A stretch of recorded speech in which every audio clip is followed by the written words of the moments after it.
Mexico अपने ऐतिहासिक पर्यटन स्थलों एवं स्वादिष्ट व्यंजनों के अलावा रहस्यमय स्थानों के लिए भी विश्वविख्यात है। यहाँ बोल्सो डे मैपमी के निकट एक मरुस्थलीय भूमि का टुकड़ा है जिसे निःशब्द क्षेत्र या द साइलेंट जोन कहते हैं। स्थानीय भाषा में इसे ला जोना डेल साइलेंसियो कहते हैं।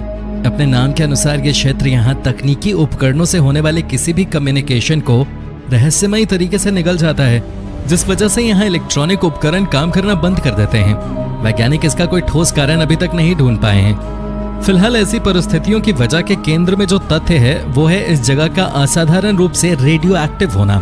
इस क्षेत्र की पहली रहस्यमयी घटना सन 1940 के दशक में घटी, जब इस क्षेत्र के ऊपर उड़ रहे एक विमान के पायलट फ्रांसिस्को सराबिया ने इस क्षेत्र में उड़ने के दौरान अपने साथ होने वाले अजीबोगरीब अनुभवों के बारे में बताया।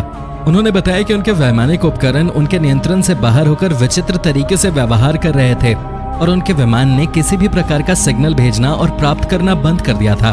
बाद में उन्होंने किसी तरीके से अपनी जान बचाई। दूसरी घटना जुलाई 1970 में घटी, जब अमेरिकी सेना ने अपने नियमित सैन्य अभ्यास के अंतर्गत ग्रीन रिवर यूटा स्थित अपने सैन्य अड्डे से व्हाइट सैंड मिसाइल क्षेत्र की तरफ एक मिसाइल दागी। दागे जाने के कुछ ही सेकंड्स के बाद अमेरिकी सैन्य अड्डे ने मिसाइल से अपना नियंत्रण खो दिया और मिसाइल मैपमी के मरुस्थलीय क्षेत्र में जा गिरी। दुर्घटना के कारणों को जानने के लिए अमेरिकी वायुसेना ने मेक्सिको की सरकार से अनुरोध किया, तो मेक्सिकन गवर्नमेंट ने अमेरिकी वायुसेना के अधिकारियों को उस इलाके की छानबीन और शोध करने की अनुमति प्रदान की।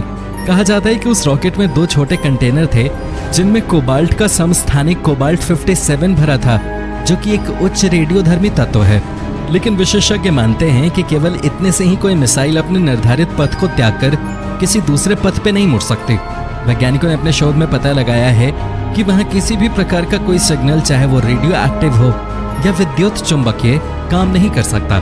शोधकर्ता बताते हैं कि उच्च रेडियोधर्मी होने के साथ साथ इस जगह के शक्तिशाली चुंबकीय क्षेत्र की वजह से यहाँ एक प्रकार का अंधकार क्षेत्र डार्क जोन बनता है, जो रहस्यमय तरीके से यहाँ हर प्रकार के विद्युत चुंबकीय संप्रेषण, इलेक्ट्रोमैग्नेटिक कम्युनिकेशन को निकल जाता है। ये जगह उल्का पिंडों के गिरने की भी जगह रही है, जो इसके शक्तिशाली चुंबकीय क्षेत्र होने की वजहों में से एक है। 1970 की घटना के बाद मेक्सिको की सरकार ने यहाँ कई सारे शोध भवन बनाए हैं, जो वहाँ होने वाली हर असामान्य घटना पर पैनी नजर रखे हुए है। जानकार बताते हैं कि वहाँ की सरकार पूरा सत्य नहीं बता रही। दरअसल उनका मानना है कि वहाँ शोध करने वाले वैज्ञानिक जिन तथ्यों पर वास्तव में शोध कर रहे हैं, उनके बारे में बाकी दुनिया को अधिक अंदाजा नहीं है। उनके इस अनुमान के पीछे कुछ वजह हैं, जैसे वहाँ विचित्र प्रकाश से घिरी हुई कुछ वस्तुओं का प्रकट होना और डिस्क जैसे आकार की उड़न तश्तरियों का दिखना आदि। वहाँ के स्थानीय लोगों का दृढ़ विश्वास है कि यह जगह दूसरी दुनिया के परग्रही एलियंस के आने जाने का द्वार भी है। वहाँ खेतों पर काम करने वाले लोगों ने उन विचित्र प्रकाशों और असामान्य अजनबियों को देखा है, जिनके बारे में कहा जाता है कि वो ऊपर आसमान से आए हैं। वास्तव में उनमें से 3 सुनहरे बालों वाले अजनबियों को कई स्थानीय लोगों ने देखा है, जिनके अजीब से दिखने वाले विमान जब कभी उनके खेतों पे उतरे हैं, उस स्थान की पूरी फसल जलकर काली हो गई है। इस स्थान का एक दिलचस्प पहलू यह भी है कि भौगोलिक रूप से यह मिस्र के पिरामिड और कुख्यात बरमूडा ट्रायंगल के समानांतर है। आधिकारिक रूप से इस स्थान पर परग्रही गतिविधियों के कोई प्रमाण नहीं मिले हैं, लेकिन यहाँ के स्थानीय लोग न समझ आने वाली कई असाधारण घटनाओं के गवाह बने हैं। यद्यपि ये स्थान बरमूडा ट्रायंगल तो नहीं है, क्योंकि यहाँ वस्तुएं गायब नहीं हो रही हैं, लेकिन यहाँ इलेक्ट्रॉनिक उपकरणों के होने वाले असामान्य व्यवहार और वैज्ञानिकों की निरंतर उपस्थिति इस बात का प्रमाण है कि यहाँ सब कुछ सामान्य नहीं है।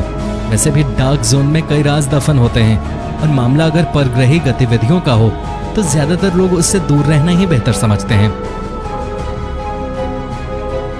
किसी जमाने में पाटलिपुत्र के नाम से प्रसिद्ध क्षेत्र पटना आज मुख्य शहर है। नंद वंश और मौर्य वंश के शासनकाल में ये न केवल मगध की बल्कि पूरे देश की आर्थिक और सांस्कृतिक राजधानी रहा है। अपनी विरासत को इतिहास में खोजते हुए इस शहर में कुआं है, अगम कुआं। प्राप्त जानकारी के अनुसार लगभग 2000 वर्ष पुराने इस कुएं की विशेष बात यह है कि जब से यह कुआं अस्तित्व में आया है, तब से आज तक ये कभी नहीं सूखा।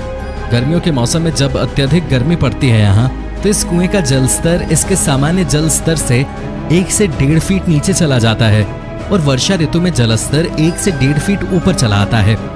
एक मान्यता के अनुसार सम्राट अशोक के समय से अस्तित्व में आए इस कुएं का रहस्य जानने का अब तक 3 बार प्रयास किया जा चुका है। सबसे पहली बार 1932 में, दूसरी बार 1962 में और तीसरी बार 1995 में, मगर आज भी ये एक पहेली बना हुआ है। कहा जाता है कि कई बार भयंकर सूखा, अकाल पड़ने पर भी इसका पानी नहीं सूखा और नहीं भयंकर बाढ़ों के आने पर इसके पानी में कोई बढ़ोतरी हुई। इस कुएं की एक और विशेषता है कि इसके पानी का रंग बदलता रहता है। इस कुएं के कभी न सूखने वाले पानी के पीछे यहाँ के क्षेत्रीय निवासी ये तर्क देते हैं कि ये कुआं पश्चिम बंगाल स्थित गंगा सागर से जुड़ा है। वे बताते हैं कि एक बार एक अंग्रेज की छड़ी गंगा सागर में गिर गई थी, जो बहते बहते पाटलिपुत्र स्थित इस कुएं के ऊपर आकर तैर रही थी। आज भी वो छड़ी कोलकाता के म्यूजियम में रखी हुई है। सम्राट अशोक के समय भारत आए चीनी दार्शनिकों ने अपनी पुस्तकों में इस कुएं का उल्लेख इसी रूप में किया है।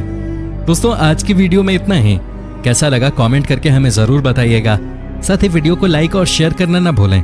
हम मिलेंगे आपसे एक ऐसी ही नई वीडियो के साथ। तब तक के लिए नमस्कार।